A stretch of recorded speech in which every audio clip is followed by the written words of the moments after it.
Okay, my name's Shaun Gay. They call me the Stallion when I fight. I've been fighting since I was 16. I began pro boxing, and I've done that for about 4 years. Then I went to kickboxing and done that for a little while.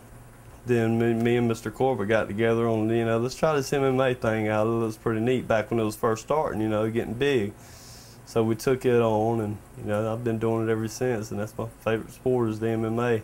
Right, I mean, always pushing. You learn from so many people that's got their, their strength in different styles. You train with them and you learn from them. But I mean, I do want to give credit to Mr. Corbett because he's a motivator, and he's pushed me the whole time since I've been training with him, and he's one of the best guys I've trained with. No, sir, I'm not happy with my last fight. I was winning the fight standing up. I got taken. Well, I actually tried to take the guy down, and I landed in a bad position. He had a full mount on me, and landed a really hard straight right hand, and it fractured. I had 2 small fractures up under my eye, so I rolled my back, rolled to my stomach, just to keep from getting hit there, and he started wailing on me some more, and the referee stopped the fight. But, well, the box commission itself, they question my ground skills, so I've really been hitting my ground hard with Brett and Cam and the rest of the guys here at VMAC.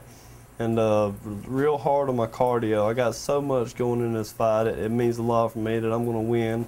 I recently had a friend that passed away last week, and I'm fighting in his honor. And I got a lot to prove, so I'm going to be exploding Saturday night. There's not much to do, just stretching out. Just mentally focus on your goals and what you want to achieve in the sport.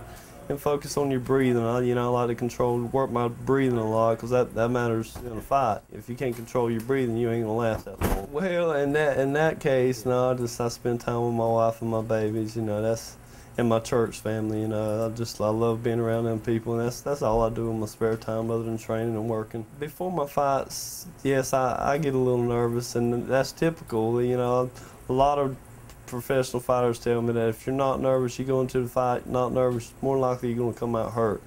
And if you go in there cold, you're going to come out cold. So I believe in that, and every time I just think about it, I say it's just another day.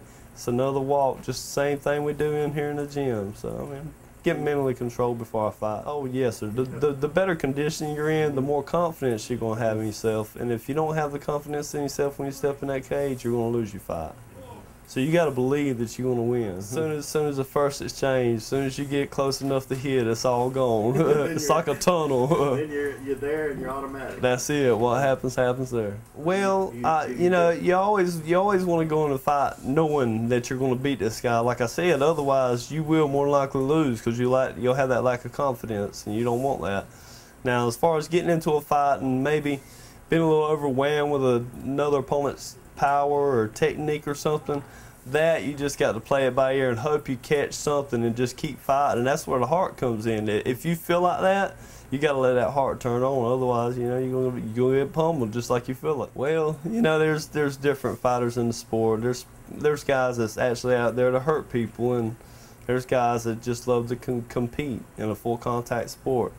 Myself, I grew up playing baseball and football and all that. When I got out of school, there wasn't nothing else to do, and I didn't want to play softball or nothing. That's a sissy sport to me. So I got in a box, and I met some friends, and just one thing led to another. And everybody I fight, I ain't got no problem with them before, and I ain't got no problem with them after. It's just when that bell rings, it's time for business, and when it's over, it's done. I'm a Christian, so I'm firm about that. Showing love and trying to represent the sport properly. I've questioned the same thing to my pastor even down in Jacksonville. I said, but in the same sense, football's okay. These guys, they're trying to hurt each other. The same thing. But anytime I fight, I'm not. If I ever cripple somebody in a fight, I wouldn't ever be able to fight again. I'm not out there to permanently hurt them. I'm just out there to win the fight, win the competition, and that be it. If he gets knocked out, he's going to wake back up. If I get him in a submission, I'm not going to break their arm, unless it just absolutely has to happen. MMA is both a team sport and an individual sport to me because you're only as good as the guys you train with. And if you're training with top-notch fighters, that's going to make you a better fighter.